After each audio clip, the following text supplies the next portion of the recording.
affected by a hurricane when they needed assistance the most.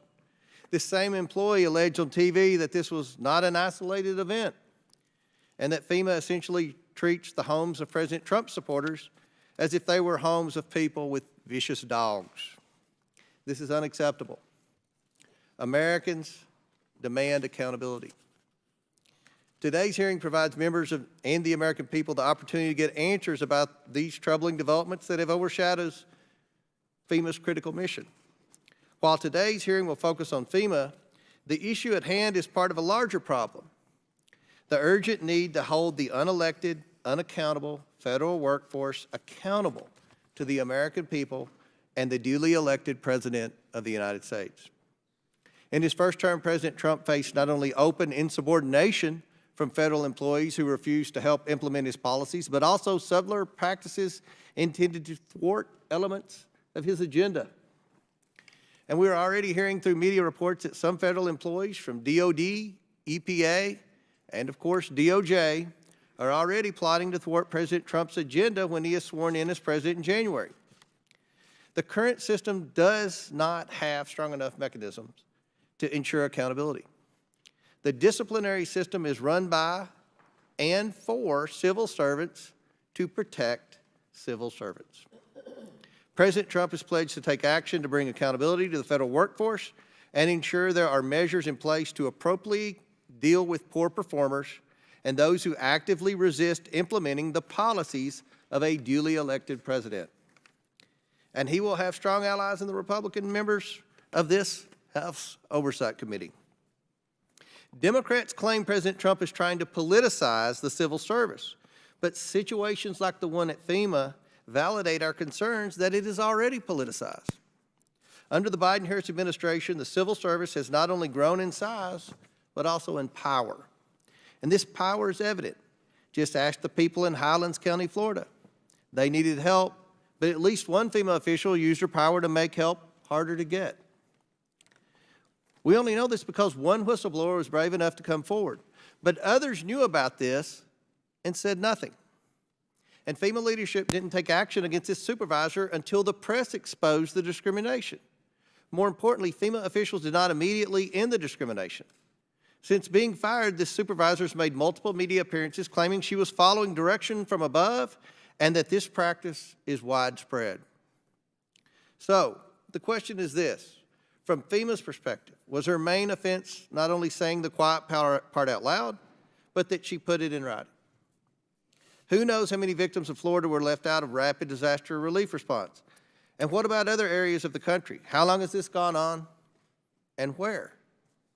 It is not acceptable for anyone to threaten the life or safety of FEMA employees, and FEMA does not protect its people, but this does not justify writing off a huge segment of the population. I'm eager to hear from the administrator today about the status of FEMA's disaster relief efforts, as well as how we can prevent further discrimination. I want to thank you, Administrator, for being here today, and I now yield to the ranking member for his opening statement. Thank you, Mr. Chairman, and congratulations on your victory, and thank you for your magnanimous statement at the beginning. I know you're proud of the 4 million vote majority, which the President-elect seems to have now, just as we were proud of the 7 million vote majority that Joe Biden had 4 years ago. The difference, of course, is that we acknowledge the loss of our candidate in this election, and we're not involved in trying to overturn the election or the Constitution, but we accept the Constitution and we accept the victory of the President-elect. Now, thank you for calling this hearing today. As of last month, more than 300 Americans had lost their lives to the hurricanes. Millions of people across the Southeast have had their lives uprooted, their families displaced, and their communities ravaged by Hurricanes Helene and Milton. Friends of my family were forced from their home in Asheville, North Carolina, and they came to stay with us in Maryland for several weeks following this nightmare, and we closely tracked the recovery effort, which has been unceasing and determined, even though aid was still too slow in getting into some communities. FEMA is America's lifeline in disasters like these, coordinating rapid response and recovery efforts with state and local first responders and rescue agencies. In these hurricanes, FEMA deployed swiftly, providing survivors with temporary shelter, debris removal, and other emergency measures, including the $750 for serious needs assistance for individuals to get items like food, water, baby formula, and medicine. FEMA's disaster work is not conducted by a unitary force of full-time federal government employees, but rather a dynamic team of emergency responders and agencies drawn from across the country, which includes federal, state, and local workers, full-time and part-time employees, and private contractors. Two of my own constituents, Montgomery County Fire and Rescue Service captains Josh Kurland and Dave Hutchinson, went south with rescue teams to help communities hit by Hurricane Helene. FEMA workers from around America help their fellow Americans get back on their feet after a disaster like this. Now, even in the heat of the presidential election, Mr. Chairman, FEMA's response won high praise from leaders across the political spectrum. Virginia Governor Glenn Youngkin said, quote, "I'm incredibly appreciative of the rapid response and the cooperation from the team at FEMA." Florida Governor DeSantis said, quote, "Everything we've asked for from President Biden, he has approved." And our Florida colleague, Congresswoman Luna, said, "As I'm seeing, FEMA has been very helpful, and I've been in direct communication with them, and they're absolutely going to assist because President Biden has told them to do so." So we could be here today celebrating the workforce of 22,000 FEMA workers, but instead we are invited to focus on one so-called intermittent employee in Florida whose team encountered what she called political hostility while canvassing door-to-door for FEMA in Florida. Thereupon, as I understand it, she made the judgment that her workers were unsafe, and she issued the order to her team not to go to any more houses in the neighborhood where there were Trump signs planted in the yard. This was a bad mistake, legally and constitutionally, which violated the core mission of FEMA and every federal agency to work on behalf of all Americans. It's plainly wrong and divisive to use a presidential campaign lawn sign as a proxy for someone's dangerousness. The director of FEMA, who's with us today, Ms. Criswell, properly acted immediately within 36 hours of learning of the incident because this action was an egregious departure from the norms of nonpartisanship which must govern the conduct and the work of the federal workforce. Federal workers have a duty to serve all Americans regardless of their political identification. FEMA's prompt and unequivocal personnel action in this case is powerful evidence that the civil service system is working, not only to deliver quality public service, but also to correct employee errors and ensure that the people whose homes were skipped, as in this case, receive outreach and assistance. And I understand that there were 20 homes that were skipped and then they were immediately addressed afterwards, but I want to ask about that. Now, none of this is to deny for a moment that in recent months, FEMA aid workers have been forced to work under a cloud of propaganda and lies concocted to erode public trust in FEMA. Because of this disinformation, many victims of hurricanes have rejected federal assistance, and others have even harassed and threatened FEMA workers. As Republican Congressman Chuck Edwards, who represents Asheville, North Carolina, said, all the misinformation has been, quote, not just unhelpful, but it's been harmful.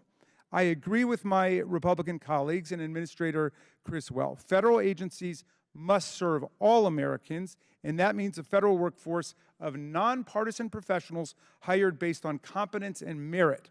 What's true of FEMA canvassers is, of course, true of the rest of the government. We need government for all the people, regardless of political viewpoint. President-elect Trump has promised to be a president for all Americans, and I hope he delivers on that. And if he falls short of it, I trust all my colleagues will hold him to it. In his first administration, President Trump all too often deliberately directed disaster aid based on the party politics of local leadership and past electoral performance, not the needs of the community and disaster survivors. In 2017, his administration denied 99% of the aid that North Carolina's Democratic governor requested as part of cleanup efforts after Hurricane Matthew. Also in 2017, after Hurricane Maria, President Trump blocked the full release of emergency assistance to Puerto Rico that was appropriated by us in Congress due to his unfounded belief that the destruction and death toll had been inflated to make him look bad.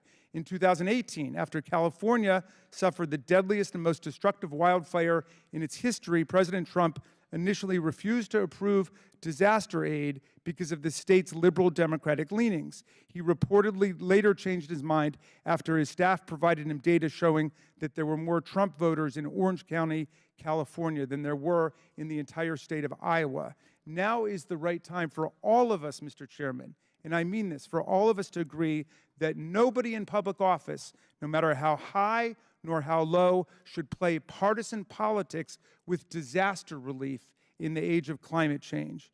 Thank you for convening today's hearing so we can stand together and reaffirm our commitment to the idea that government exists to serve all of our citizens and to commend the devoted federal workers who work day in and day out to serve all of our people. Thank you, Mr. Chairman. I yield back. Gentleman yields back. Without objection, Representative Stubbe of Florida and Representative McCormick of Georgia are waived onto the committee for the purpose of questioning the witness at today's hearing. I'm pleased now to introduce today's witness. Ms. Deanne Criswell has served as Administrator of the Federal Emergency Management Agency since 2021. She has spent much of her career in emergency management, having previously served as Commissioner of the New York City Emergency Management Department, as well as previous positions within FEMA, serving as leader of the agency's National Incident Management Assistant Teams and as a Federal Coordinating Officer. Ms. Criswell served 21 years in the Colorado Air National Guard and is the veteran of 2 overseas tours. Pursuant to Committee Rule 9G, the witness will please stand and raise her right hand. Do you solemnly swear or affirm that the testimony you are about to give is the truth, the whole truth, and nothing but the truth, so help you God? Let the record show that the witness answered in the affirmative. Thank you very much. We appreciate you being here today and look very forward to your testimony. Let me remind the witness that we have read your written statement and it will appear in our full in the hearing record. Please limit your oral statement to 5 minutes, but obviously you can speak whatever you need to say. We want to hear it. As a reminder, please press the button on the microphone in front of you so that it is on and the members can hear you. When you begin to speak, the light in front of you will turn green. After 4 minutes, it will turn yellow. When the red light comes on, your 5 minutes have expired, and we'll ask that you try to wrap it up at that point. I now recognize the Administrator for her opening statement. Thank you. Chairman Comer, Ranking Member Raskin, and members of the committee, thank you for the opportunity to testify regarding FEMA's efforts in response to Hurricanes Helene and Milton. We value this committee's legislative support and oversight of our agency, and I look forward to our conversation today. On September 26th, Hurricane Helene made landfall in Florida as a powerful and a fast-moving Category 4 storm, with hurricane force winds extending 40 miles and tropical storm force winds extending 310 miles from its center. Helene then entered Georgia as a Category 2 hurricane before becoming a powerful tropical storm that continued to release historic rainfall over already saturated soils as it marched through South Carolina, North Carolina, Tennessee, and Virginia. There were also impacts in West Virginia and Kentucky. Helene's powerful winds and floodwaters altered landscapes and devastated communities in many places not accustomed to experiencing such storms. The destruction caused by Helene was catastrophic. Less than 2 weeks later, Hurricane Milton rapidly intensified into a Category 5 storm in the Gulf of Mexico. After making landfall in Florida as a Category 3, it moved across the state into the Atlantic, spurring the formation of tornadoes and leaving an overlapping trail of destruction in many communities still reeling from Hurricane Helene. Many of these same communities were still recovering from Hurricanes Ian, Hurricanes Idalia, and Hurricane Debbie. And our hearts have been heavy with the stories of the survivors we have encountered and talked to. People who have lost their loved ones, their homes, and their businesses. These 2 catastrophic storms led to the loss of over 200 lives and caused extensive damages to homes and neighborhoods across the impacted states. There was also widespread disruption of critical services across southeastern United States, including the obstruction of transportation routes, which isolated many homes and communities. FEMA's mission statement is a simple one, spelled out in 7 powerful words, helping people before, during, and after disasters.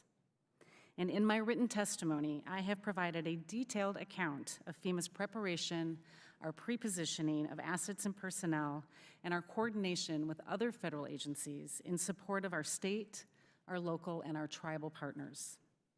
I have described in detail how FEMA responded to these two storms across 8 states, mobilizing the full weight of the federal government to help in impacted areas that were not accustomed to this kind of disaster, prioritizing search and rescue efforts, reopening roads to reconnect hard-to-reach areas, delivering essential food, water, and other supplies to residents, and restoring critical infrastructure. And I have described how FEMA is leading recovery efforts in these impacted states, doing everything we can to cut through red tape and expedite assistance to survivors. This has been a challenging time for our workforce of over 22,000 dedicated, hardworking people, many of whom were impacted by the storms themselves and delayed their personal and family recovery to meet our mission needs and respond to the disaster. Our workforce persevered through all of these challenges that I have just described. And they also persevered through a difficult security environment generated by misinformation about FEMA's work to spread through social media, which was spread through social media. Our goal is to help all people obtain all of the assistance that they need and that they are eligible for under the law. And any of the assistance and any misinformation that was out there was making this much more difficult for them to get this needed assistance.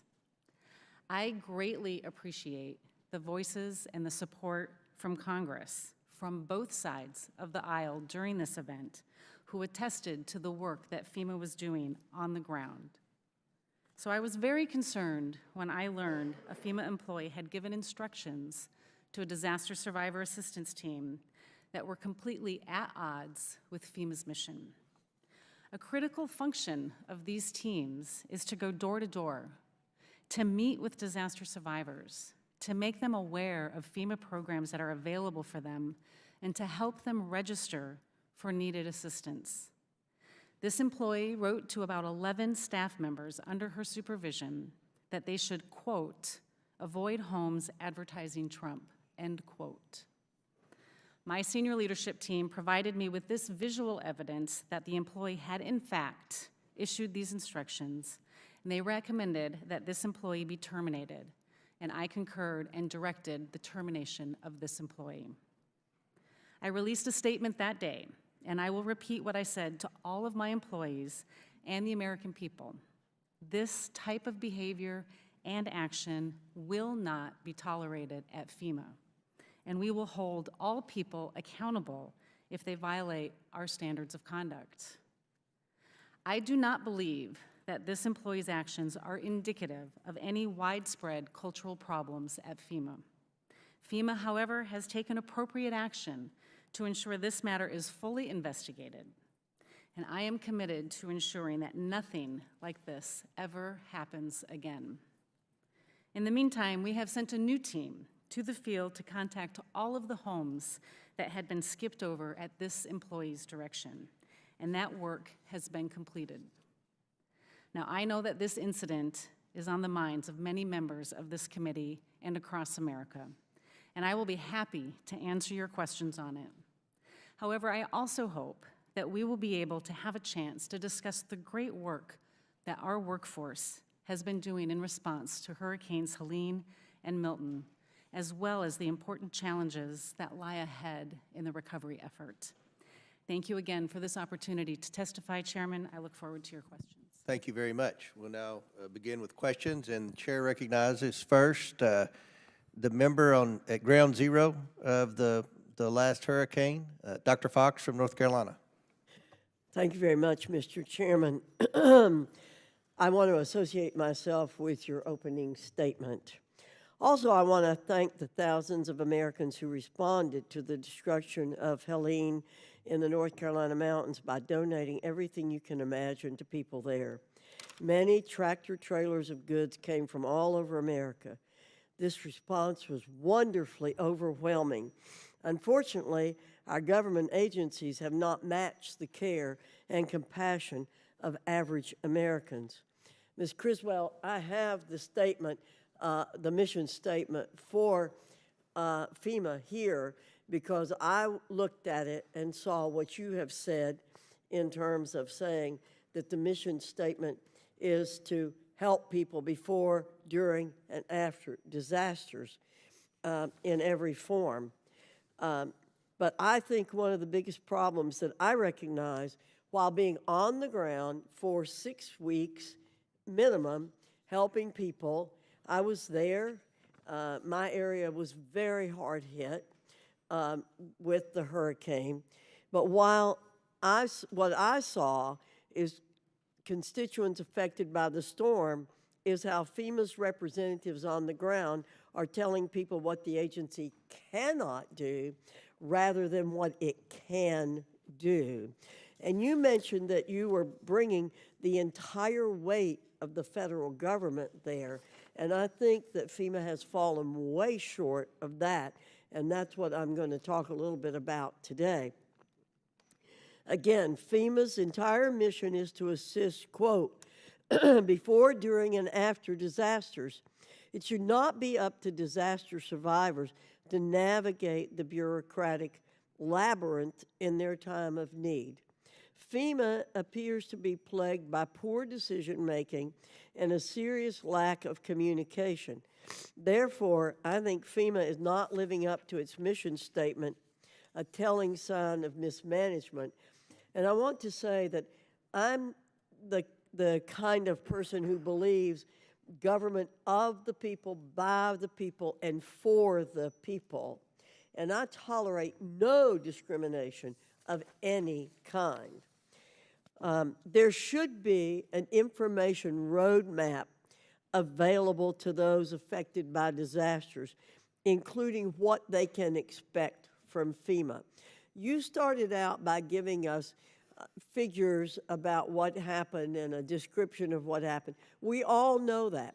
And in every meeting I've had with FEMA, either on the phone or in person, we get this litany of things that FEMA has done, how much money it's spent. But when you really get down to the nitty-gritty, you can't get any details. What that roadmap should include is how much, what kind of aid they can expect to receive, a timeline for aid, information on all available assistance, the total federal government, as you said, which we do not get, what types of decisions will have to be made in the coming weeks, months, and years. So does FEMA have this roadmap, and if so, how is it communicated to people on the ground? Congresswoman Fox, I completely agree that our programs can be very complicated, and I have worked hard over the last 3.5 years to try to minimize the bureaucracy and make it easier for people to gain access to our programs. So why are you unable to provide the basic information to those suffering from disasters in a timely fashion? Congresswoman, we do have information that we give out to individuals that have been impacted by communities. We have several ways that they can reach out to us, but my direction has always been to try to meet people where they are, which is why we go into the communities and talk to people. We call them back if they've registered I and was they've in been a denied. meeting with 20 homeowners who live really close to where I live the other day, and again, the first 30 minutes of the FEMA presentation was all bragging about what FEMA did. It is not providing basic information. If it's not doing that, how can it claim to be committed to helping people where they are?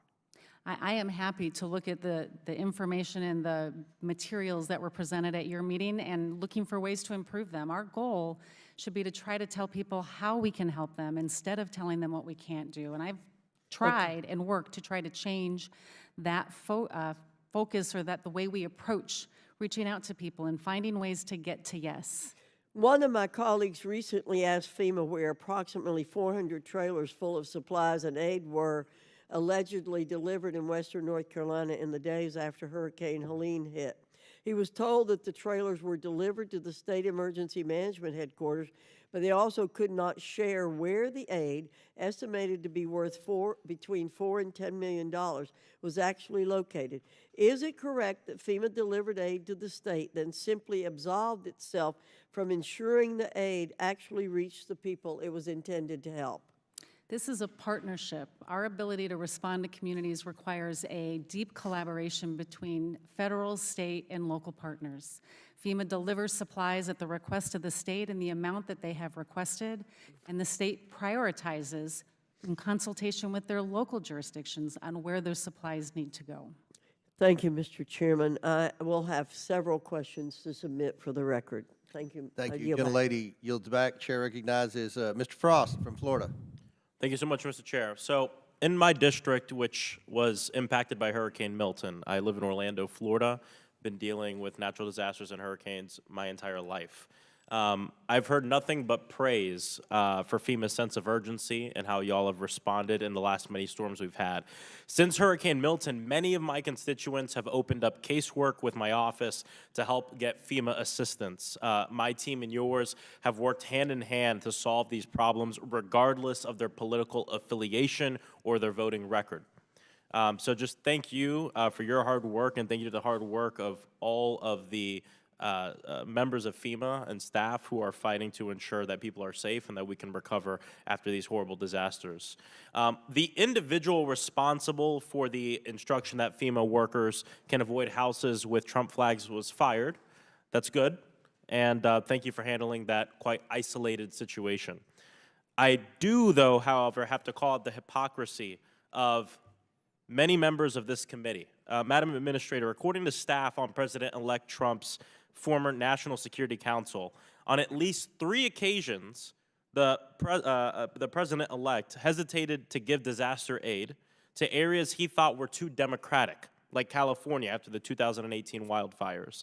If President Trump were to engage in partisan discrimination, how could that impact Americans, the economy, the environment, and also taxpayers in general?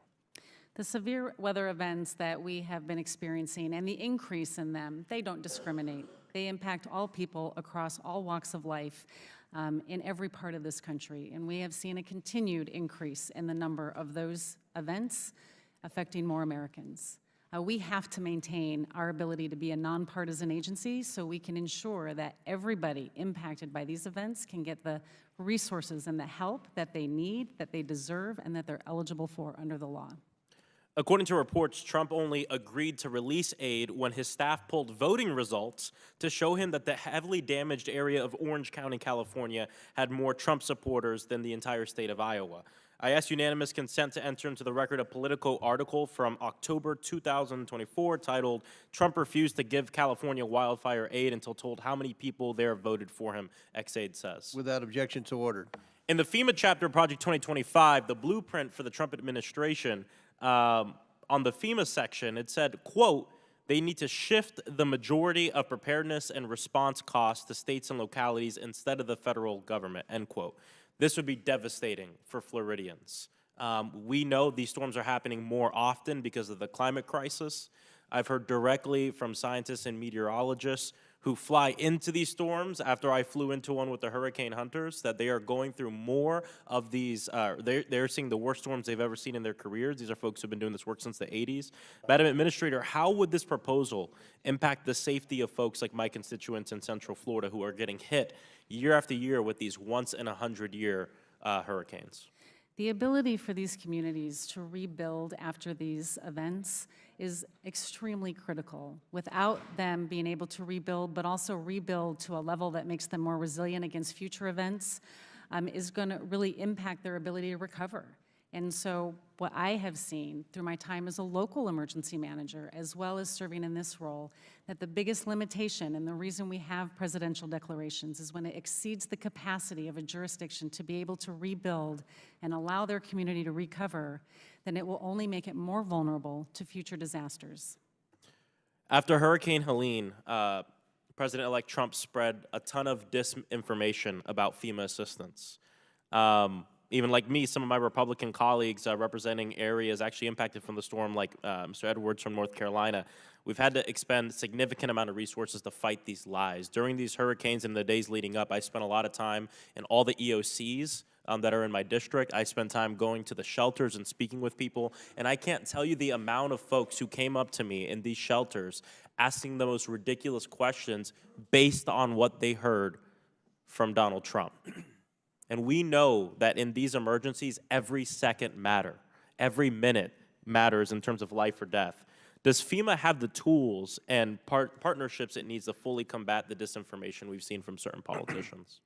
We continue to see the amount of misinformation around all disasters increase month after month. And what we saw during Hurricane Helene was certainly at a scale that I had never seen before. And how does this disinformation prevent y'all or affect y'all in being able to do the life-saving work that you do and impact assistance delivery? I think the biggest impact is that it makes individuals that have perhaps lost everything concerned about whether they should come to us for assistance, and then they cannot start their recovery process if they don't enter the system to get the resources that they're eligible for.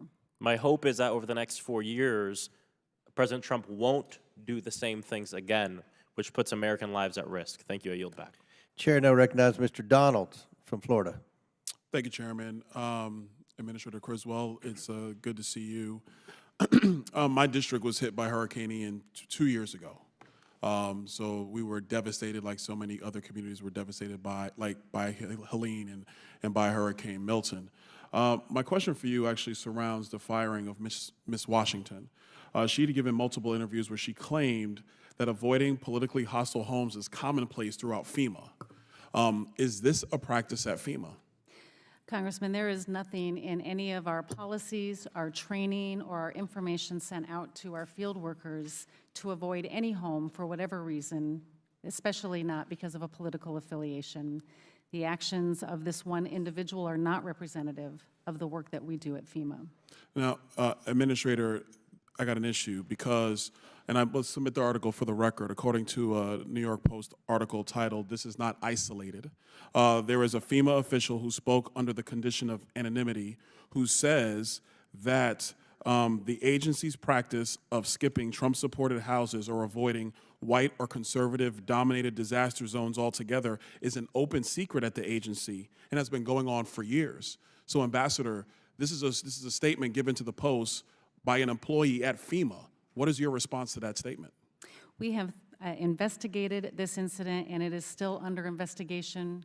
We are working with the Inspector General to determine whether or not this is broader than this, but the evidence that I have seen so far shows that this was an isolated incident and it has not gone beyond what this one employee did. So, follow-up question to that. Has FEMA finished its investigation into this matter? No, we have not finished our investigation. We have been working with the Office of the Inspector General. It was also referred to the Office of Special Counsel for a potential violation of the Hatch Act, and I have asked the Inspector General to do a full review of this incident. So, Administrator Criswell, you told me at the beginning of this questioning that there is nothing in your policies that would dictate that this is to occur, yet you have one official who was fired who said it does occur. You have another official under your purview, under the condition of anonymity, talking to the press that it does occur, but you can't verify to this committee that these practices do or do not occur. Is that correct? I have been given no evidence and seen no indication that this goes beyond this one incident. If you have specific information, I would welcome that. Are you prepared to turn over the communiques between your supervisors and their field representatives and upper-level management at FEMA to this committee?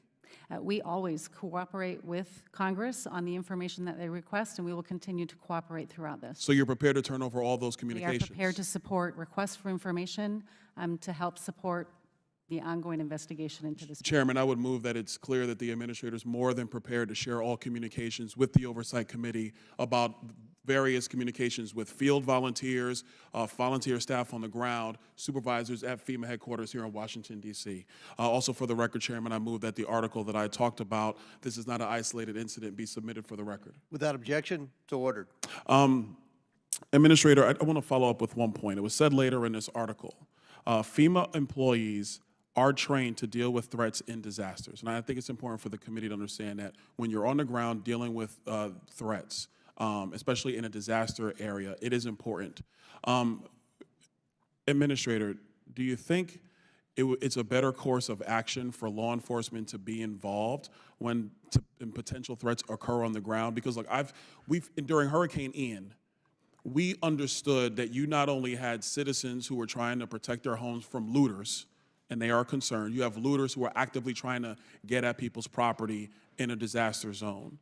But apparently it appears that you have employees, whether you know or not, who are trying to take matters into their own hands. So wouldn't it be a better course of action to involve law enforcement who is on the ground in a prolific manner? And it's not just local law enforcement. I know from personal experience, it is other law enforcement agencies that are on the ground in support to neighboring communities. Would you agree with that? Congressman, we have seen an increase in the amount of harassment during the response to Hurricanes Helene and Milton. We have been closely coordinating with law enforcement in all of the states that have been impacted, in particular in North Carolina, where we had several reports of harassment and potential threats to our employees. Okay, fair enough. What I would also let the committee know, as somebody who's had to deal with this firsthand, it's important for citizens to understand that it's very difficult to go through the FEMA protocols. We have had many amount of citizens who applied for direct assistance, were denied, and they had to work through my office to do that. I'm quite sure my colleagues who have had to deal with FEMA have dealt with this firsthand. I would really call on FEMA, whether it's this administration or the next, that they need to clean this process up, because the number one thing that hurts FEMA's reputation is the fact that so many citizens are denied when they apply the first time they come through the FEMA portal. And if they have to go through congressional offices to get help, and trust me and my colleagues, we will do everything for our citizens, but if that is gonna be the protocol for how citizens get help from the emergency management agency, then it needs to be completely revamped. I yield. Gentleman yields back. Chair recognizes ranking member for 5 minutes. Thank you, Mr. Chairman. Ms. Criswell, thank you for your testimony. Can you explain what the role of a door-to-door canvass is by FEMA during a hurricane recovery?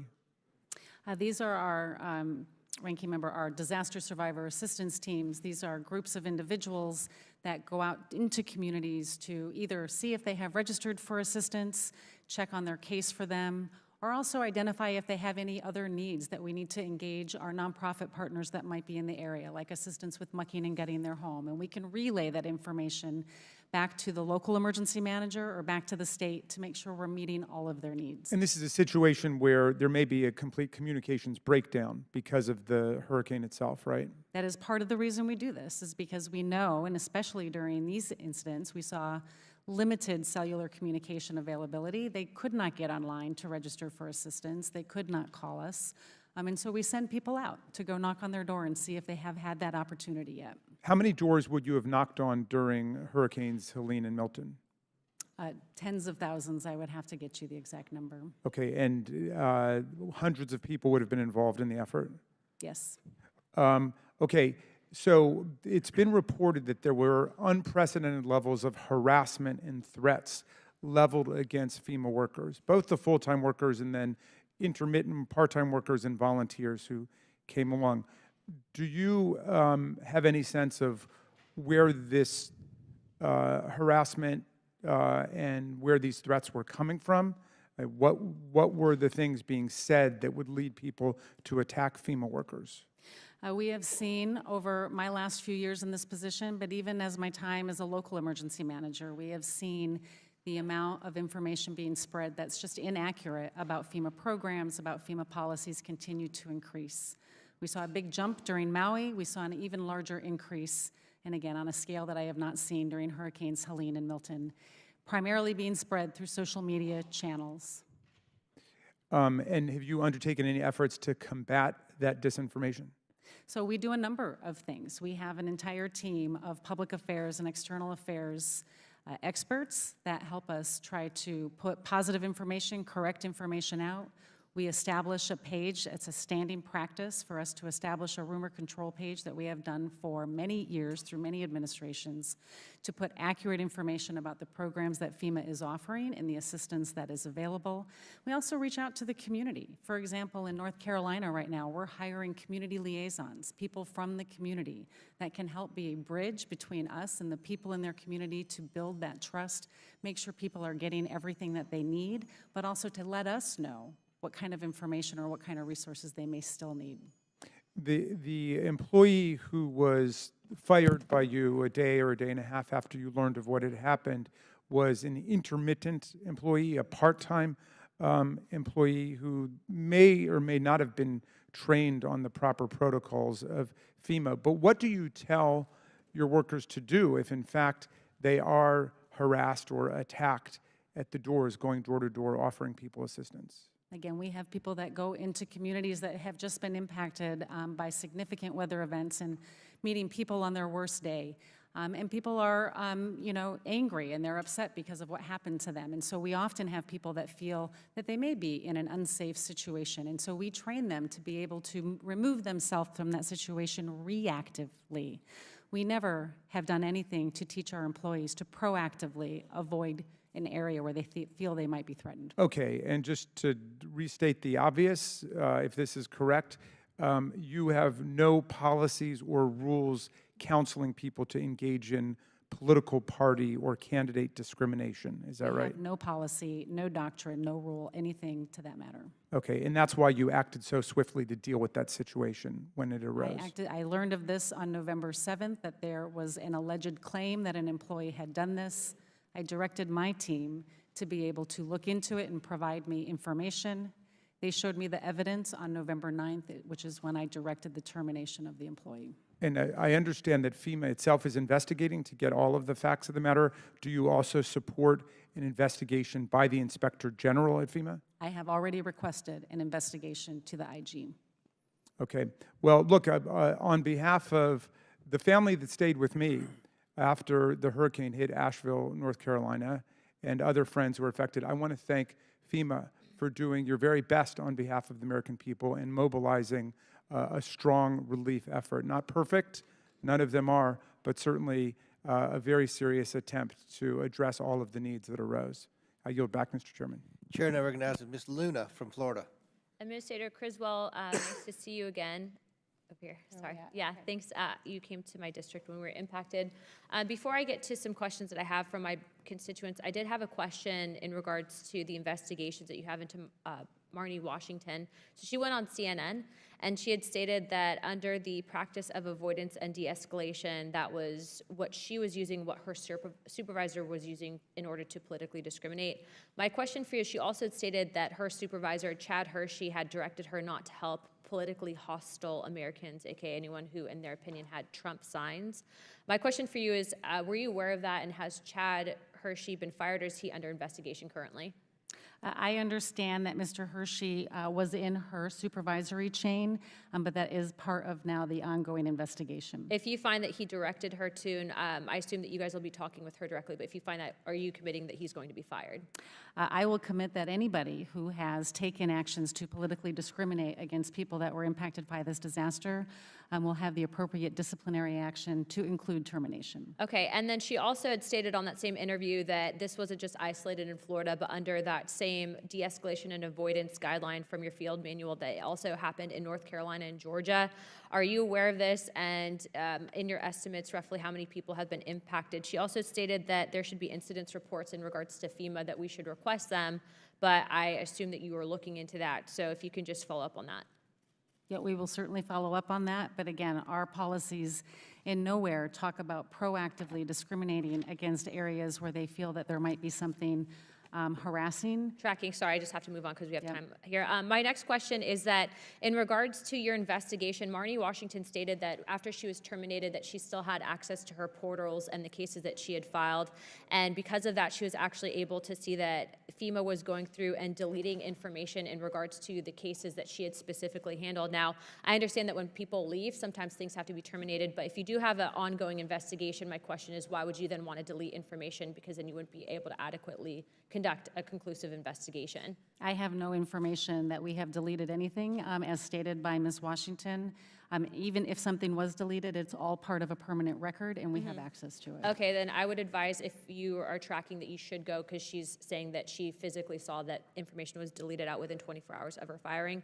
I have one more question, but I'm going to get to some constituent questions, so please answer these quickly.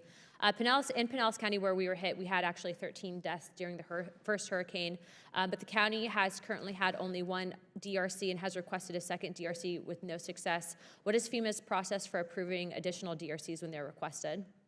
We work closely with the State Director of Emergency Management and the county to determine the best place for those. I can follow up with your staff on specifically why we haven't put a second one up. Okay, and we are requesting additional help just because of the amount of claims that we have for that area, so we are going to be following up. Please assist with getting us that additional. The second thing is, what is the status of FEMA's Flood Mitigation Assistance Program? The NFIP program has seen a significant amount of claims as a result of Hurricanes Helene and Hurricane Milton. As you will see in the supplemental request, we are asking for debt relief for the National Flood Insurance Program so we can continue to pay on those claims. To date, I believe the number is somewhere over $800 million that we have paid out in response to Hurricanes Helene and Milton, but we will quickly run out of funding from that fund without the debt relief, and we'll have to go to the Treasury and ask for additional funding to pay those claims. Okay, so if you get that funding, you guys will be able to essentially ensure that recovery and resiliency grants for all the counties impacted will be received. If you get the money, for claims okay. against the NFIP, Correct. with the debt forgiveness, we can pay those claims. Okay. My last question for you is in regards to community trends. Marnie Washington had alleged that that was what was put into a system that would mitigate these interactions if they felt that it was dangerous. And these communities, a lot of them were conservative and Trump supporters, that they felt that FEMA had created an environment that had stated that those people had made them feel uncomfortable, and that was the reasoning for them passing over these homes. What can you tell me about community trends in regards to this allegation that you made? Our disaster survivor assistance teams, part of what they do is go out into the community to understand what the impacts are and to understand what the survivor needs are. This is often called community trends, but things that we are looking at are impacts to access, roads that are out, water infrastructure, needs of the community, like many places around South Carolina required oxygen bottles. If I can just interrupt you real quick, how many people have been impacted by avoidance and de-escalation? Do you have a number for that just nationally, or is there a database for that? I can tell you that for this particular incident at the direction of our employee, 20 homes were skipped. Okay. All right, thank you for your time. Chairman? Gentlelady yields back. Chair recognizes Mr. Moskowitz from Florida. Thank you, Mr. Chairman, and thank you for holding this hearing. Administrator Criswell, good to be with you. You know, as the only member in Congress who's run a disaster response, run a disaster recovery, handed out billions of dollars of FEMA money, also a Democrat who worked in a Republican administration and ran the recovery efforts for Hurricane Michael in deeply Republican areas of the Panhandle, I can tell you not once did I ever think about their politics or my politics. As I toured the Panhandle in Neil Dunn's district or Matt Gaetz's district, I looked at people as Americans who were hit by a disaster. And my job was to get them every program that FEMA had, every dollar available to them. That was my job. What happened in Florida in this instance is deeply disturbing. It's unacceptable. I know you know that. Disaster aid should never be declined based on support of any political candidate. And I'm happy this rogue employee was fired. You did the right thing immediately, right? What should have happened here is if there were members of FEMA's team that felt uncomfortable, that should have been passed up to the FCO. That should have gone to the federal coordinating officer. And then that information should have gone to Director Guthrie, who's the Director of Emergency Management in the state of Florida, my former deputy. And then they could have made sure to identify those homes and gotten them the information. But that's not what happened. There was a clear breakdown here. And so you should do an investigation to make sure that something like this doesn't happen again. Every emergency manager in the country during COVID, yourself included, I'm sure, was worried about the politics of disaster aid changing. We saw it happening in real time. And we were really worried, you know, about how that would go into future disasters. As the world is becoming more partisan, the world is becoming more divided, you're seeing it here in the country, we were hoping that disasters there'd be a force field around FEMA. But that's not the case. I know the people at FEMA are exhausted, okay? Talent is retiring. They have a rotating door because of the burnout rate from disasters. That's not just in this administration. I talked to the previous 2 administrators during Donald Trump's administration, and it was the same problem because of all the disasters that are happening and the burnout rate that exists. My own agency lost 200 people after COVID because they were burned out. Every problem that my colleagues brought up, and they're right. Chairwoman Fox is right. Anna Paulina Luna is right. All of the problems that they brought up with FEMA, those issues about programs and being denied, this is not new. This has been going on for a while. It happened in the Trump administration, right? Because here's one of the things that I'm going to say that no FEMA administrator will tell you while they're FEMA administrator, but the last 2 Trump administrators will tell you, previous administrators will tell you when they leave the job, is that Homeland has become too big. It has become too big. I got to work with Joe Lieberman. The idea of Homeland was a great idea. It's still a good idea. But never did anyone envision that the bureaucracy would become too big. FEMA can't make the changes you want them to make, whether it's Ms. Criswell or the next administrator that Trump appoints. They can't.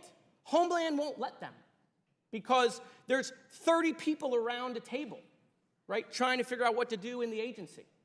So for the people at DOJ, if Vivek and Elon are listening, you need to look at Homeland. You got problems at Secret Service, guess where that is? Homeland. And so what I'm saying is that don't look at Administrator Criswell or this FEMA administration or in this Biden administration. If you think there are issues in FEMA that you want to fix, I'm letting you know these issues go back decades. They're not new. They're not. And so I do want to say one more thing because I think it's tremendously important for my colleagues across the aisle and my Democratic colleagues. It is so important that we don't allow FEMA to become politicized and that we don't allow disaster aid to become politicized. Laser beams do not start fires in California. We cannot guide where hurricanes go. And you know what? You know who's amplifying that stuff? Foreign accounts.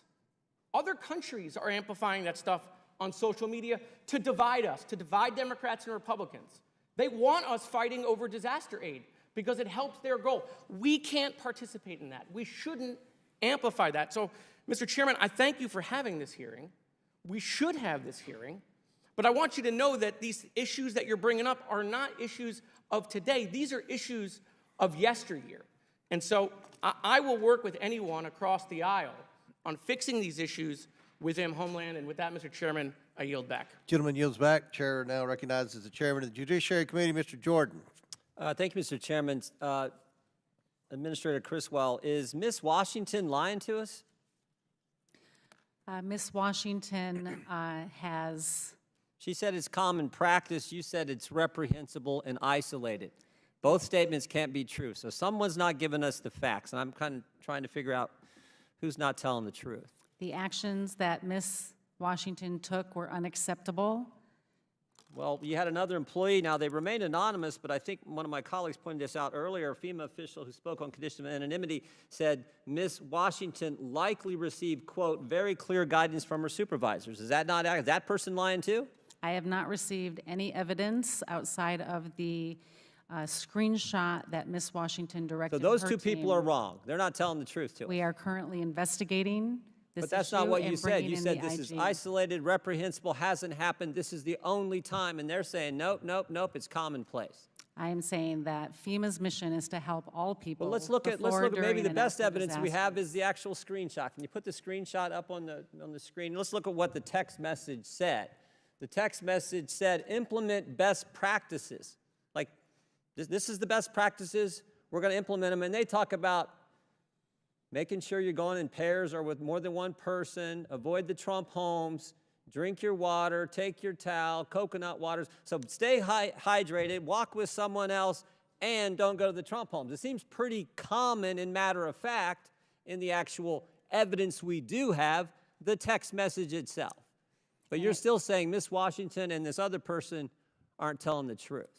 When I received this text message, It was not in accordance with the way we conduct business at FEMA, and I directed Even though her it said termination. best practices, even though it said stay hydrated, which everyone would agree with, even though it said go in pairs, which everyone would agree with, even though it said bring a towel, make sure you're covered. I mean, it said coconut water is the best way to stay even though it said all those practical things, the part about avoiding the Trump homes, that's not a best practice, that's not commonplace. Is that what you're saying? That is nowhere in our policy, and I can't speak to I'm the not saying it's in your motivations policy. behind what Ms. Washington did. But it was, okay, now and her supervisor, this Mr. Hershey, have you talked to him and to find out if he knew this was happening? I understand that he was in her chain of command, and this is under investigation. Have you talked to there's 13 people on this text message. Have you talked to all 13 of those individuals? This incident is under investigation. That's not what I The asked you. I office- know it's under investigation, and we know how investigations work when it's done inside the agency. It takes forever. I'm asking, did you talk to the 13 people on this best practices text message? The Office of Professional Responsibility has taken this, and they are following appropriate protocol to investigate. Is the Inspector General looking at it as well? And I have asked the Inspector General to take a look at this. I Any welcome idea when? their Any idea review. when they're going to talk to these 13 people since you have it? Have you talked to? How about you personally? Have you talked to any of these 13 people? I have not talked to them You have not talked to personally. any I of them? have an entire team that focuses on this investigation, and that's what they're doing. Seems to me it's part of a mindset that's in government. And this is the scary part, because I think it's broader. And you don't have to take my word. Take it what people have said. I mean, this reminds me, we've talked about this many times, but I can think of, well, actually the same person, let's go back to that, the same person who said that this likely received very clear guidance, this other FEMA official, also said this: I've heard from other entities who are serving in North Carolina that there was clear guidance to be mindful, quote, of the types of people who are in Western North Carolina. I have That's not pretty seen derogatory evidence of stuff that. there, isn't it? I have not seen any. But you know what it evidence of sounds like? It sounds like Peter Strzok. Peter Strzok, when he said, oh, I just went into Walmart, I can smell the Trump supporters. Sounds like Joe Biden when he said, oh, the garbage I see is the Trump supporters out there. Sounds like the guys the Democrats had, the professor the Democrats had testify back in 2019 in the impeachment.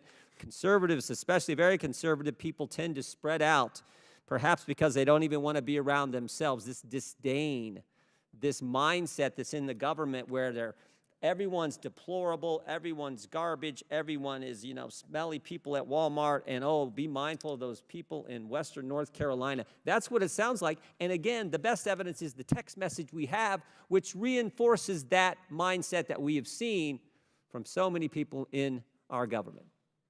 The actions directed by Ms. Washington are unacceptable, and when I received this text message, I directed her termination. Do you have any idea who this other, who this other official is? I do not, and if you have that information, Congressman, please Well, share it. I don't have it. You're the one who's It got it. has- You're the one who hasn't talked to the 13 people on the It has text not message. been raised to me. All right.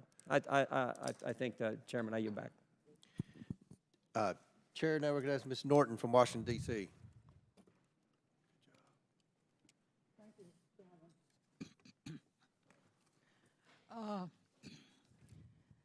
Administrator Criswell, I understand that in the weeks since Hurricanes Milton and Helene, FEMA has provided more than $1.6 billion in assistance to more than 910,000 households. FEMA has also delivered more than 16 million meals, 18 million liters of water, more than 3,000 rolls of blue roof sheeting, and more than 700,000 gallons of fuel to the communities devastated by these hurricanes. And 700 and 500 FEMA employees remain deployed in these communities to assist with recovery. Administrator, what steps did FEMA staff take to contact their with survivors on the ground, including those displaced from their homes, and make them aware of the resources available to them? Congresswoman, FEMA has many ways that we can reach and connect with people that have been impacted by disasters. They can contact us through our 1-800 number. They can go through our disasterassistance.gov website to register for assistance. They can use the FEMA app. We also have teams that go out into the communities, especially in something like North Carolina where communications were limited, to make sure that they've had the opportunity to register for assistance or to check on their case to see what other information might be needed for them to finish it up and to process it.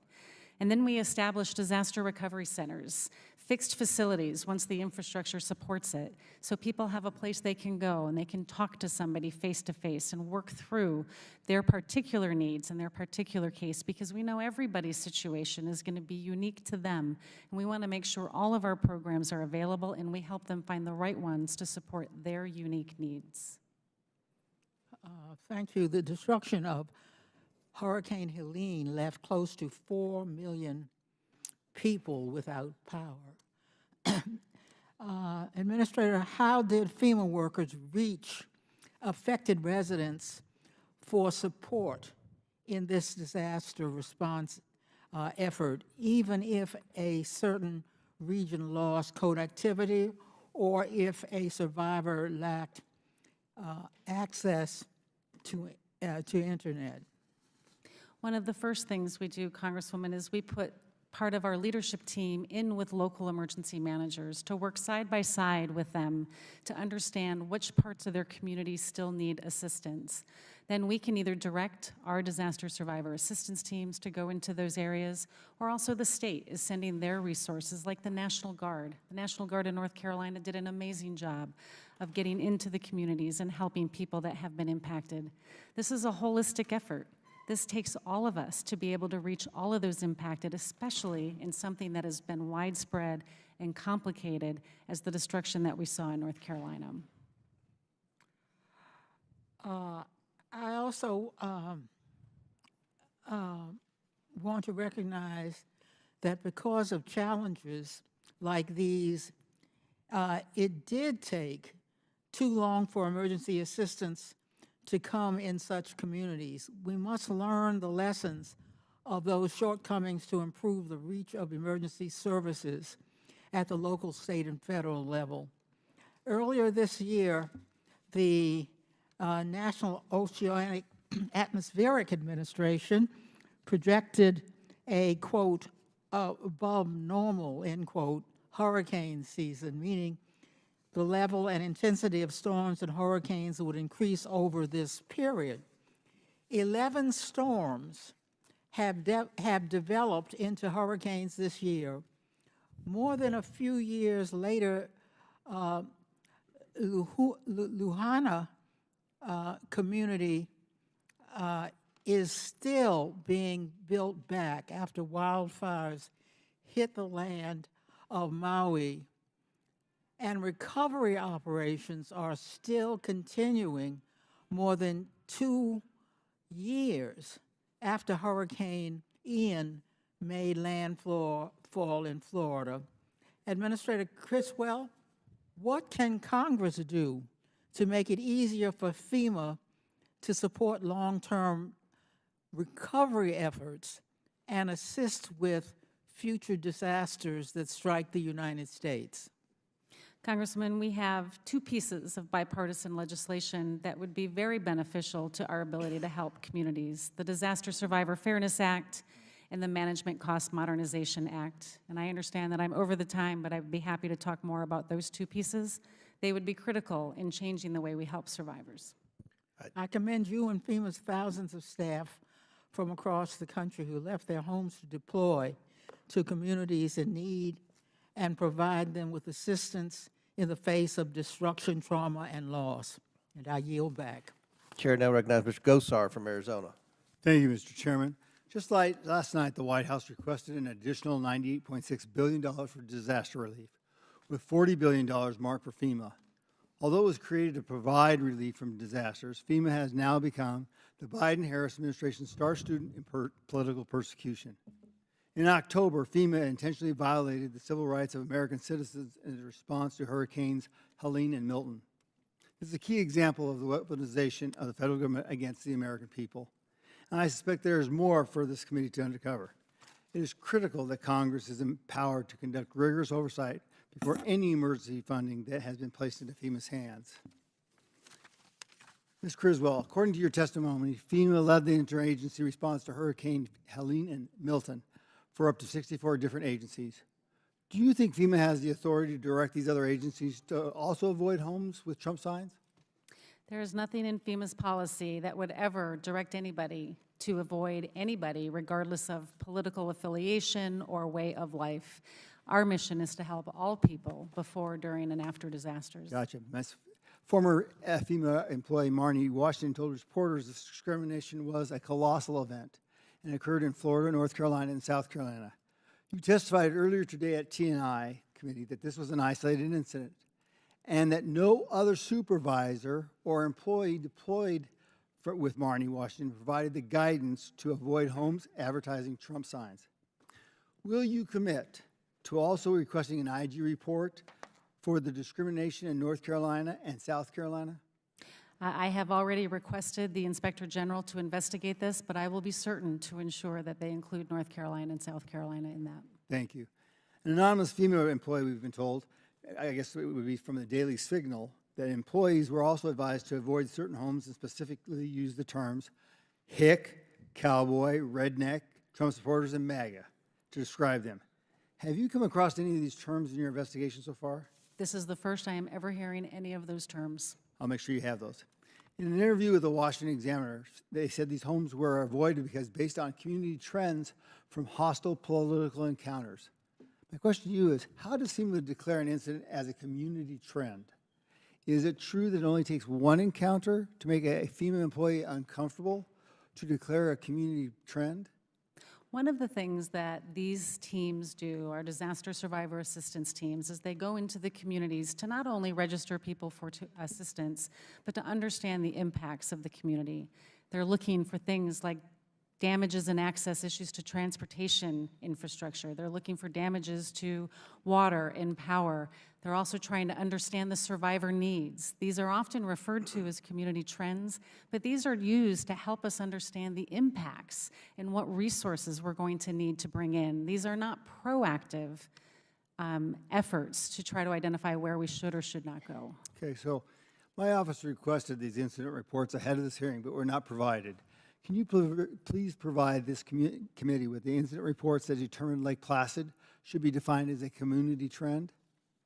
I wouldn't say that Lake Placid was defined as a community trend. Again, when we talk about impacts to a community, we're looking at impacts to that community and survivor needs. So you would provide all the incident reports? So We will work with Congress on the request for information and provide what you need. Now, Ms. Criswell, in October you said fighting misinformation is a priority for FEMA, including that you allege misinformation from President Trump, Elon Musk, and some of my colleagues about FEMA's responsibility or lack thereof in its spending. Is FEMA spending its taxpayer funds responsibly? Quick question. Can you repeat that, sir? Yes, is FEMA spending its taxpayer funds responsibly?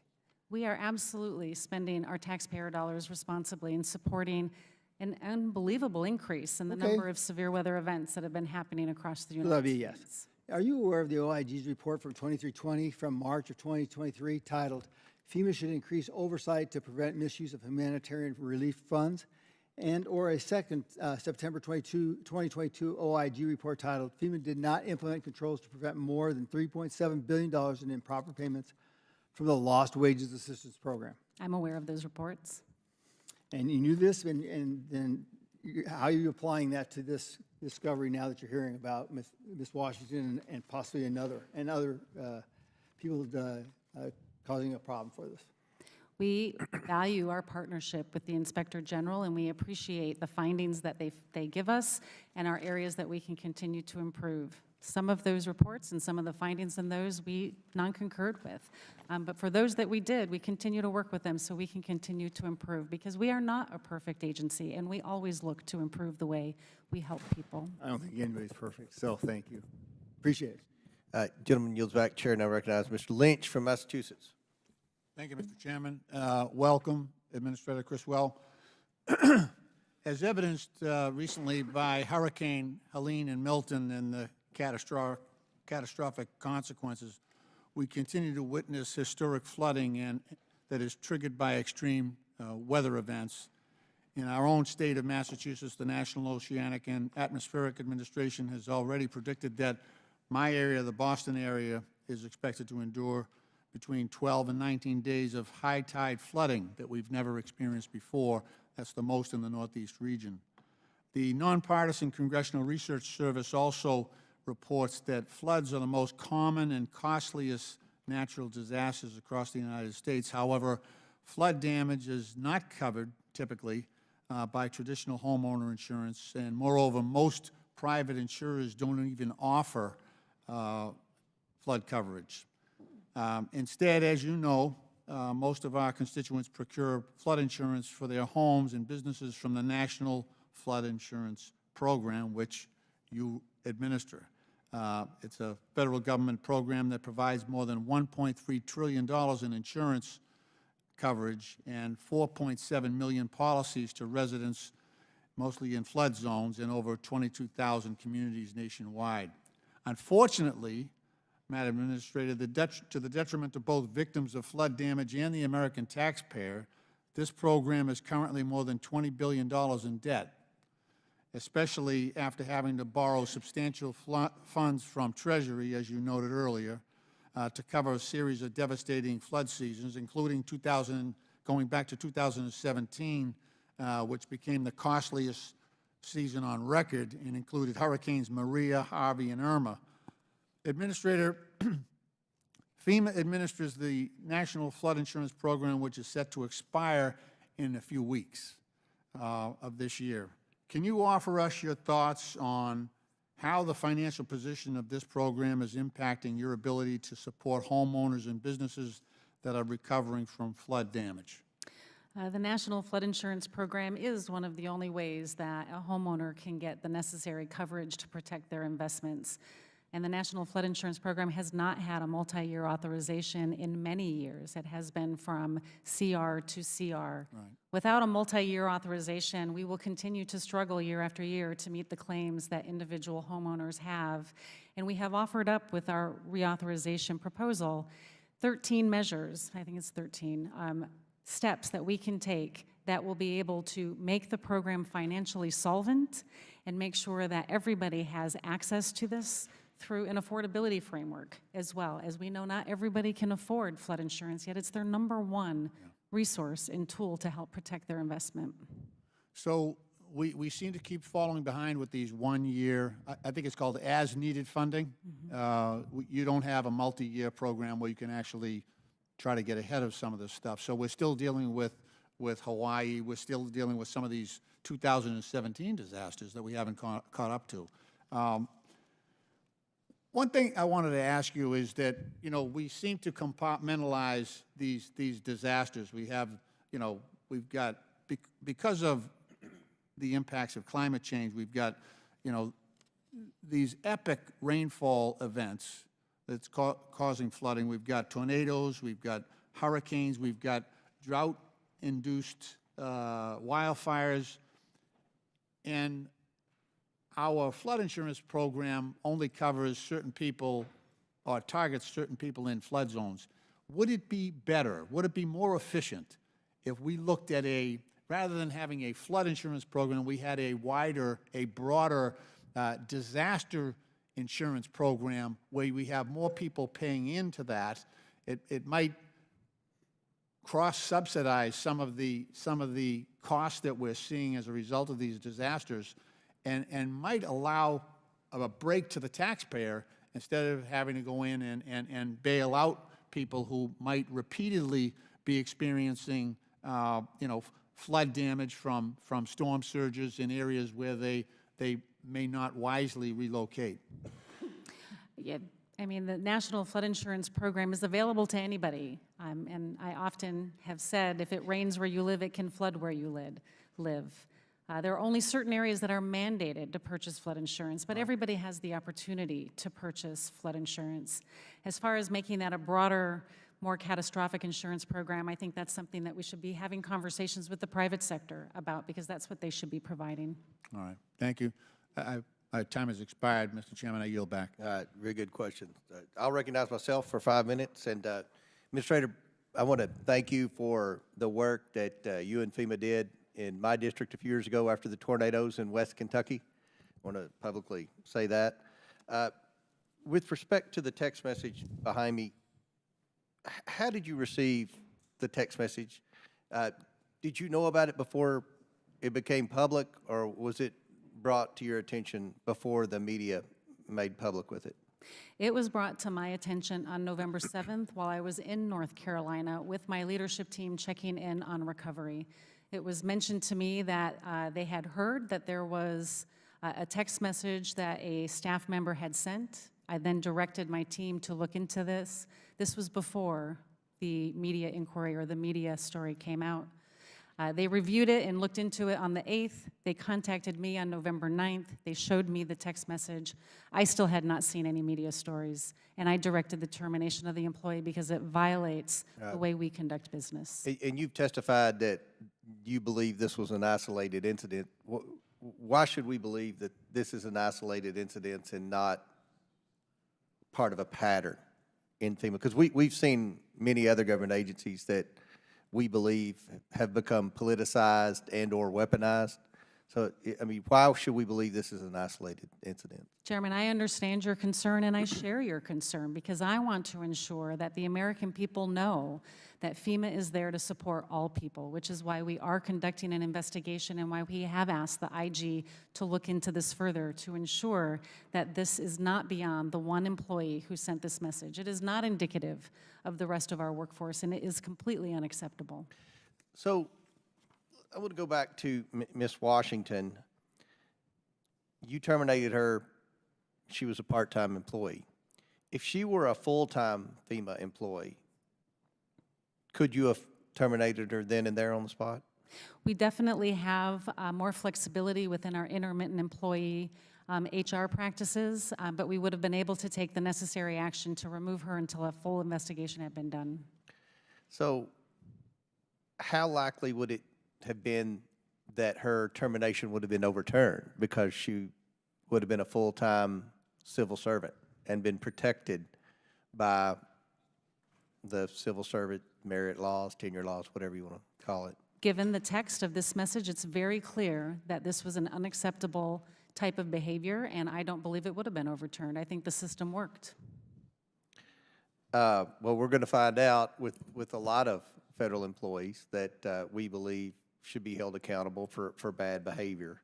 And that's one of the huge issues in this election, and this is going to be a priority for the new administration, and this is a role that this committee is going to play moving forward to try to work with the Trump administration, work with Elon Musk and Mr. M. Swamy to try to make government more efficient. So we'll see. We certainly believe that people, regardless of their party, regardless of their status in their years of service in the federal government, regardless of their ideology, if they've done wrong, then they should be held accountable. And I think the American people agree with us, and I think that was a huge issue in the election a few weeks ago.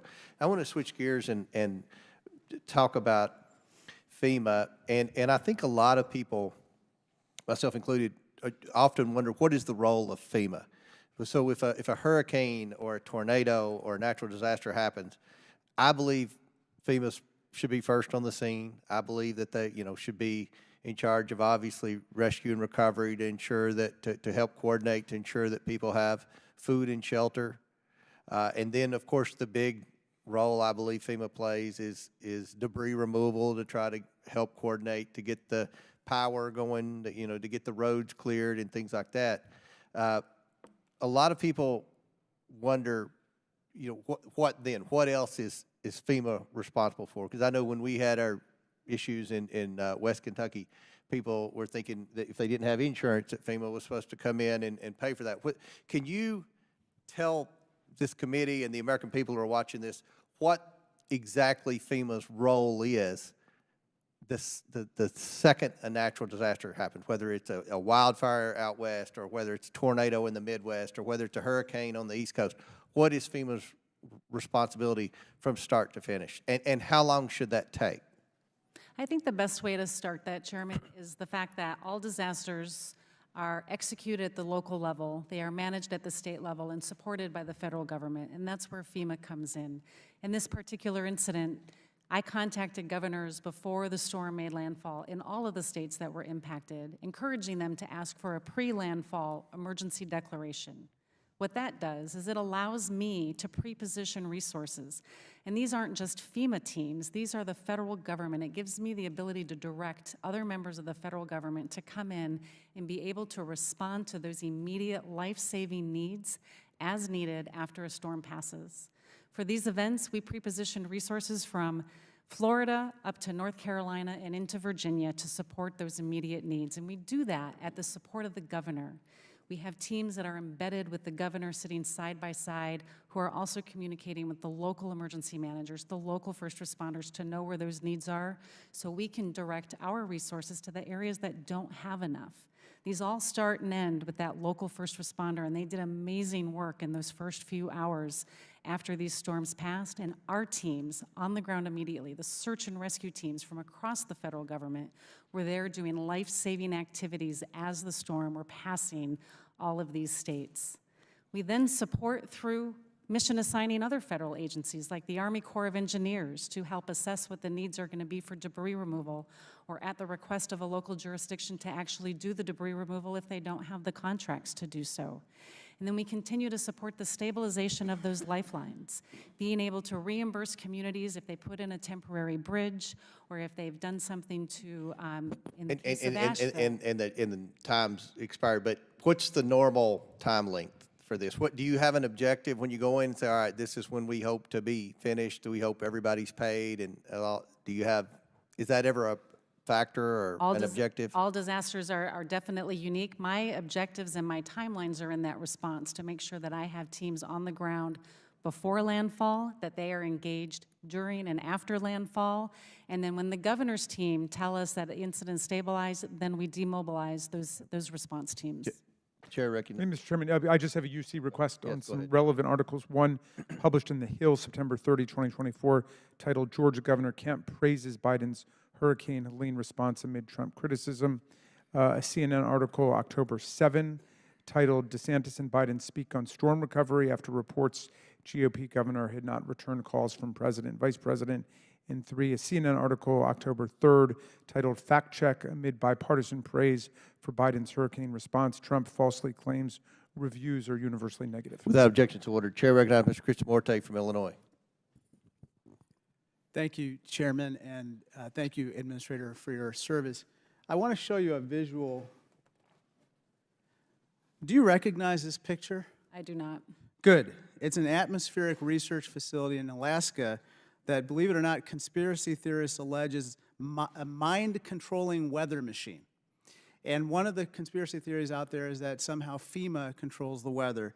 And I assume that you, as the administrator, do not control the weather, right? I do not control the weather. And you don't use secret machines to control hurricanes to target certain places in the United States, right? Correct.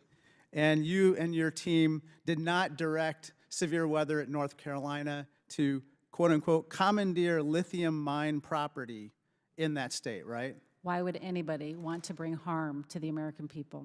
And you would not direct severe weather to target anyone of a particular political party, right? Never. You're not establishing FEMA camps to detain individuals or enact martial law, right? Correct. These are all conspiracy theories that you've had to deal with. I'm glad that you have addressed them in this forum. Now let me talk about stuff that's true. It's true that during Hurricane Helene and Milton, FEMA assisted more than 35,000 households with disaster relief, right? That number sounds about correct. Let me just talk to you a little bit about what certain Republican officials have said about your response. Can you please show the first one? This is Governor Glenn Youngkin of Virginia. You recognize him? I do. He said, I'm incredibly appreciative of the rapid response and the cooperation from the federal team at FEMA. You don't disagree with that, right? Governor Youngkin and I were communicating, texting, and talking daily, if not hourly, during the initial hours that it was passing Virginia. Well, let me show you another quote. This is Governor Henry McMaster of South Carolina. He said, federal assistance from FEMA has quote, been superb. You don't disagree with that either, I right? do not. Another one. This one is from Senator Tom Tillis, Republican of North Carolina. He said, it has to be a coordinated response, and FEMA knows how to do this well. I presume you don't disagree with him either, right? I do not. Let me turn to a final topic, and this has to do with basically homes that also serve as child care centers in many places, including in disaster zones. Administrator Criswell, access to child care is often forgotten in the aftermath of a disaster, and I'm worried that cases like these don't get enough attention by FEMA or other agencies because these child care centers are often based in the provider's homes rather than a commercial facility. Let me show you what's called a flood susceptibility map of the Chicago area, which is what I represent. I'd like to draw your attention to this particular map because it shows the areas of the Chicago, what we call Chicagoland, that have high susceptibility of flooding. And as you can see, it's this blue area which basically covers the entire region like a wet blanket. It represents millions of parents and children, as well as thousands of child care centers. And so my question to you is, in light of the fact that there's a perception, and I believe a reality, that not enough attention has been paid to these child care centers that are situated in homes, can you commit to proposing to my office and this committee ways that you can increase coordination between FEMA and the SBA to assist businesses like these home-based child care centers? Congressman, my office would be happy to provide any technical drafting assistance or further assistance to be able to figure out how we can better address these vulnerable populations within these communities. Thank you very much, and I yield back. Chair recognizes Mr. Groffman from Wisconsin. Thank you. Thank you for coming on over here. I think the last time we had FEMA before this committee was maybe about 8 years ago, and that was a time when I think down in Louisiana they had mobile homes that were being sold for, I don't know if you remember this, for maybe a tenth the cost to which they were paid for, but that was the last time. I can tell you, along with many Republicans, when they come into contact with the government, they sometimes worry about prejudice against them, okay? I know one guy in my district, he once did an ad, and miraculously, not your agency, another agency kind of came down hard on him. Maybe coincidence, maybe not. We all felt it was not coincidence. Under President Biden, foreign aid's become a vehicle to promote an overseas social agenda pushed by one party. The administration's implemented a disturbing trend of using foreign assistance as a tool to advance political and ideological goals. This raises an important question. Is the same political discrimination influencing how FEMA allocates disaster relief domestically, how it responds to this crisis? First of all, FEMA's workforce is unionized and represented by the American Federation of Government Employees. Is that true? Yes, our employees have that option. Okay. What percentage of FEMA employees are part of the union, do you know? I don't have that number on me, but I'll be happy to get back to you. It's, Okay. Does FEMA collect or track data on political contributions made by? We do not. Okay. The union representing your employees, at least what I have before me here today, has contributed about $12 million to Democrats over the last 20 years. Last 3 cycles, 93% to Democrats, 96% to Democrats, again, 96% to Democrats.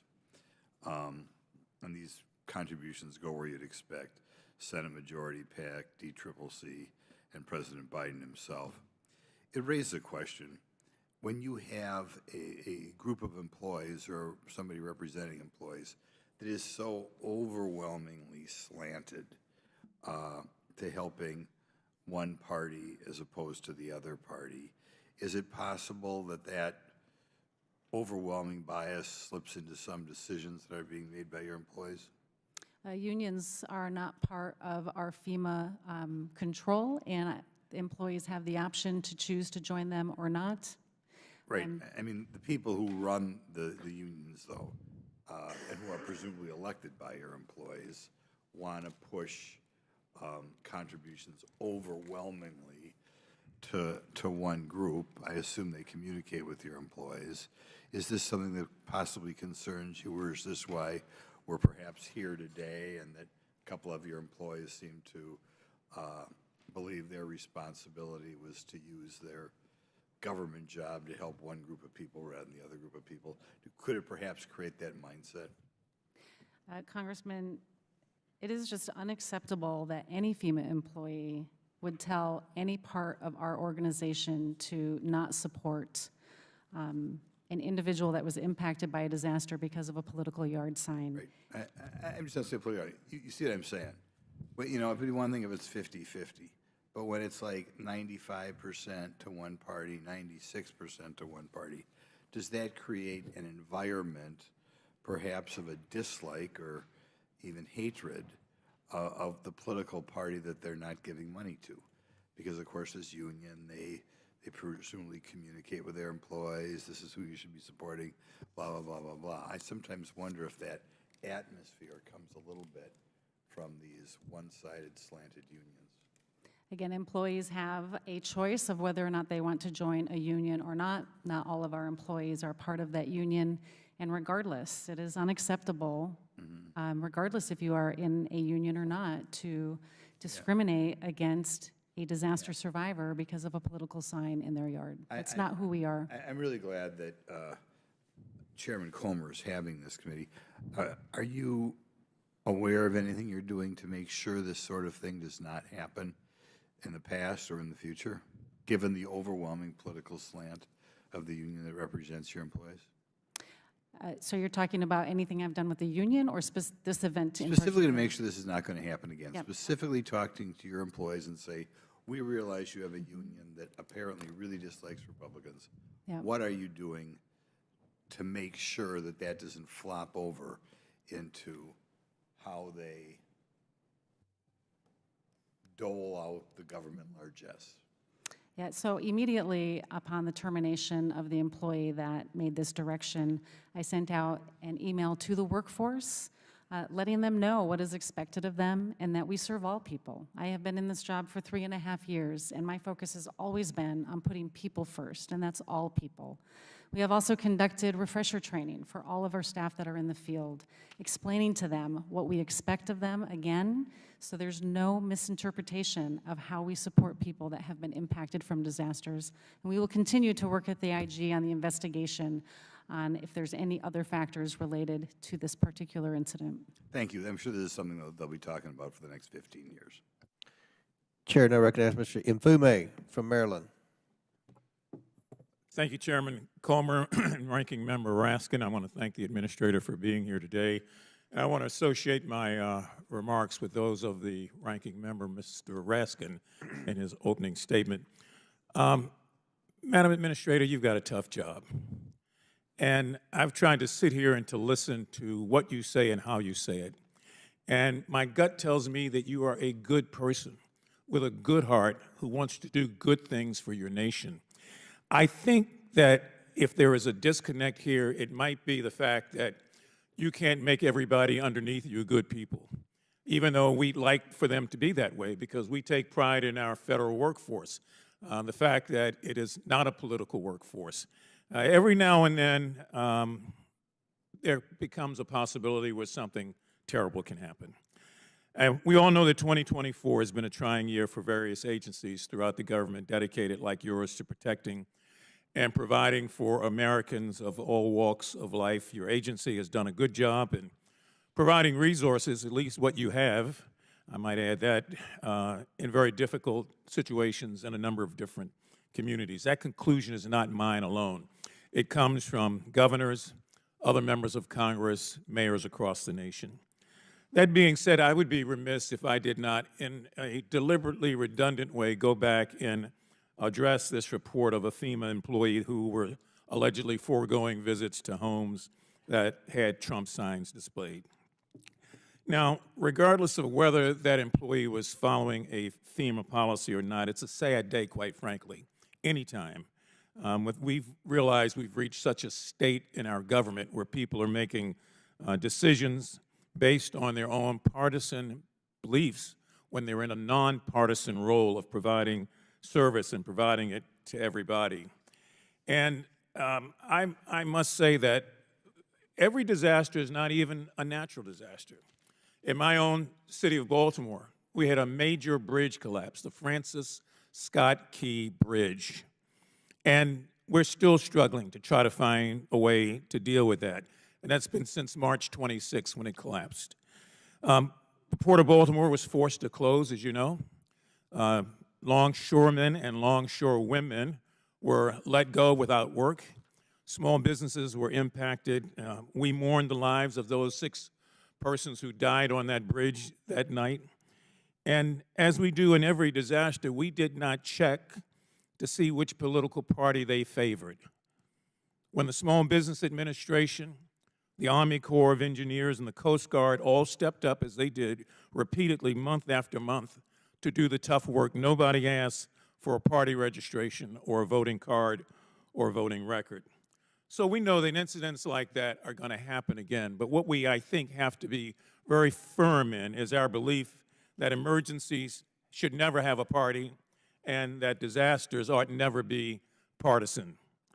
I expect that we're going to work together on this. I would strongly suggest, though, that as I listen to the interview that journalist Roland Martin did with the person in question, I'm still scratching my head trying to figure out if, in fact, she was told by someone who is full-time, who may have taken an overreach in a disaster with a lot going on, to say, by the way, you can skip those homes. I don't know that she necessarily would have done it on her own. As you know from the interview, she's not a Democrat, she's not a registered Republican, and she did not even vote. So I'm still hoping that at some point in time your request to the Inspector General will be taken seriously, and he will start to look at what's going on. We need facts in this committee more than anything else. And I'm going back to the comments of my colleague from Florida who mentioned the overall Department of Homeland Security and suggested that that is where the problem lies, because it's so massive and people are not doing what they ought to do when they ought to do it to ensure integrity. I'm going to meet with him later today on the floor because I want to know that. He's worked in that capacity, so he should know what he's talking about. So I would just hope that as we move forward here, to the extent that you can provide this committee and all the members of this committee with additional details, that would be helpful. I'd like very much to know what the IG's response to you is going to be. And I'd like to know at the conclusion of your own report, if you would be so kind as to share that with the chair and the ranking members so that members of this committee who are still really not knowing what to believe will have something more concrete that we can look at and make decisions on. Thank you for your time, Mr. Chair. I yield back. Chair now recognizes Mr. Cloud from Texas. Thank you, Chair, and thank you, Administrator, for being here. The Chair had asked, how long does it take to recover from these? And I represent a district that was devastated by Harvey. And it was just a few months ago that we were still at a press conference at a ribbon cutting for something, a project that we had worked with FEMA to help bring recovery to. So obviously our hearts and minds go out to all those devastated in these past 2 hurricanes and what those communities and the families are going through right now. I wanted to ask you about, Representative Donalds mentioned that Ms. Washington says that she thinks this isn't an isolated incident. Of course, we have the New York Post article that talks about a FEMA official who went on and said that avoiding white or conservative-dominated disaster areas was an open secret within the agency. You state that there's nothing in the policy that, you know, and I will say I've been in enough of these, and that's the expected answer from any administrator. Of course, it's not in the policy. It's from our standpoint, it's not the policy that we're concerned with. It's not in the policy for the IRS to target conservatives. It's not in the policy for NIH to fund gain-of-function research. It's not in DHS policy for them to release foreign terrorists into our land, but they are.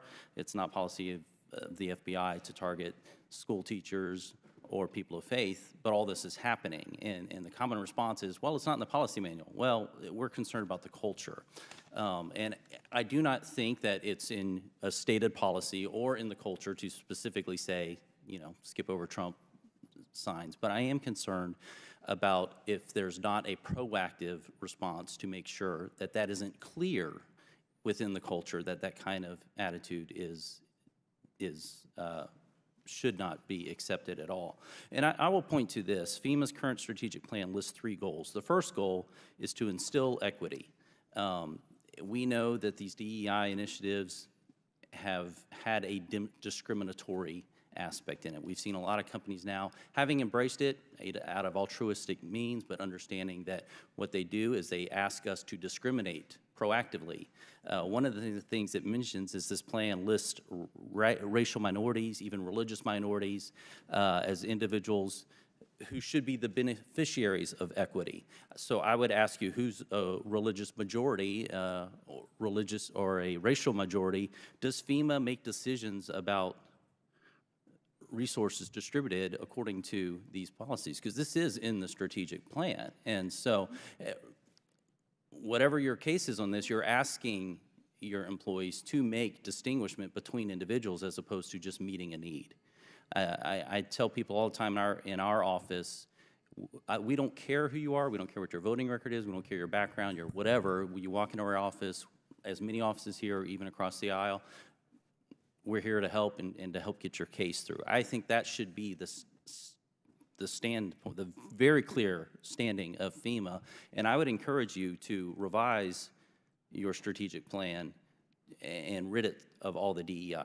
We'll be addressing this actually in a markup, I think, tomorrow. But if you could do that, I think that would go a far way to making sure we have a proactive culture to where it's very clear so these isolated incidences don't pop up. Because what we didn't see in that text thread was any pushback on that either. And that should have been clear, like, no, we're not about that. That's not what FEMA's about. And I would encourage you to do that. I did want to ask about a couple things because sometimes I've noticed, and I don't think this is the intent, having had my own experience with FEMA, but sometimes it seems that the process gets in the way of the people. And I will point in our own district, most of our district's rural. Sometimes you'd have a grant for $500,000 for a rural community. They're having to go through the same sort of process that in a large metroplex, somebody with a $20 million project is going through. Very often it was point of contacts were very difficult. I know one place that had 7 site visits. It was a different team every time. They had to start the process over and over again because staff kept changing and these sorts of things. I was talking to someone even yesterday, and I've had a number of conversations with someone who's on the ground in North Carolina trying to help. And they listed a couple instances where you have people come out in the community, they put some resources together, they're trying to respond while FEMA's getting there and other resources, agencies are getting there. And FEMA would go in and they would, for example, be hosted in a place. FEMA would come out and rent out the place from underneath the people who are already doing recovery work, and they would confiscate the resources that were in that place and basically take over and kick the people out. There was this one group that basically were hiding their resources now because that had happened to them 3 times already. And so I would also caution you, there's other instances too where you have people trying to go and rescue and do recovery of their family, of their friends, of their neighborhoods who they know are trapped on a mountain, for example. And FEMA workers would stop them and prohibit them from going in to rescue them. And so again, in the aspect of guiding a culture, could you speak to what you are doing to ensure, in a sense, that you don't have, you mentioned some of them are temporary employees, that you don't have people who have this newfound authority who are actually prohibiting the work because it doesn't fit within their scope, and that we're making sure we put people before processes? Chairman, I know we're over. Do I have time to answer? Can you? Make it quick? Yeah, make it quick. My apologies. I've had a lot of experience with FEMA. Yeah, Congressman, I mean, first, I just want to address that equity as a foundation of emergency management is part of my strategic plan, because I think it will also address some of your concerns, because I share your concerns. And When I was a local emergency manager, both in Colorado, but as well as in New York City, what I have experienced is the barriers that people have, good working people have, in trying to access the assistance that's available to them. And when I came into this position, my goal was to try to remove those barriers and make sure that everybody had access. That's the foundation of why we put equity in there. It wasn't a DEI initiative. It was about making sure all people can access Religious the programs. minorities, distinguishing between religious minorities There's a and majorities. definition, as in the executive order, that is listed in there because that is the executive order. But our view on equity is making sure that Why would you we even have ask? consistent and fair treatment of all people and making sure that nobody is left behind. That has been our goal, and we have made transformational changes in our own policies and our regulations to help assist more people. And we've been able to provide more aid in the last 3 years because of these changes, because we focused on making sure that there were no barriers I'm that going we haven't to, before. gentleman's time gone way over. Chair now recognizes Ms. Ocasio-Cortez from New York. Thank you so much, Mr. Chairman. You know, I think some of the points made earlier today that disaster response and relief is historically and continues to be genuinely an area of bipartisan work, and my hope is that we can continue to protect these programs. In fact, one of the things that was brought up earlier, Administrator Criswell, was the National Flood Insurance Program, the NFIP. I'd previously served several terms on the Financial Services Committee, which also has jurisdiction over the authorizations around the National Flood Insurance Program. And a lot of people don't know that the maps for the NFIP and what is considered a flood zone or not are tied to flood maps from before the federal government even acknowledged that climate change is real. And so we are allocating flood insurance from before these areas became flood zones that are now flood zones. And so historically, there's been a great deal of Republican resistance to updating these maps. My hope is that we can do that now. But I wanted to move a little bit into your work and what we're seeing now in the current information environment, especially after a disaster. Administrator Criswell, recently in North Carolina and with these storms and hurricanes that have hit this year, there have been very large-scale moments of disinformation regarding FEMA, correct? Yes, ma'am. One of those that I've just seen is this idea that, and I'm going to ask you if this is true or not, and I apologize that I even have to ask you some of these things, but I think it's important for the American people to see in a setting like this, where we have to swear to tell the truth, that we see officially on the record that these things are not true. The first being that the suggestion that FEMA assistance was only a $750 loan that would have to be paid back, and if not, FEMA would seize the homes of everyday people who may not be able to make that back in such a catastrophic moment. Is that correct? That is completely inaccurate. Completely false, correct? But was it in your assessment, and did you see lots of people believing this on the ground or in the field? I was on the ground for over 3 weeks in North Carolina, and I did hear from people on the ground asking me, is this real or is this not real?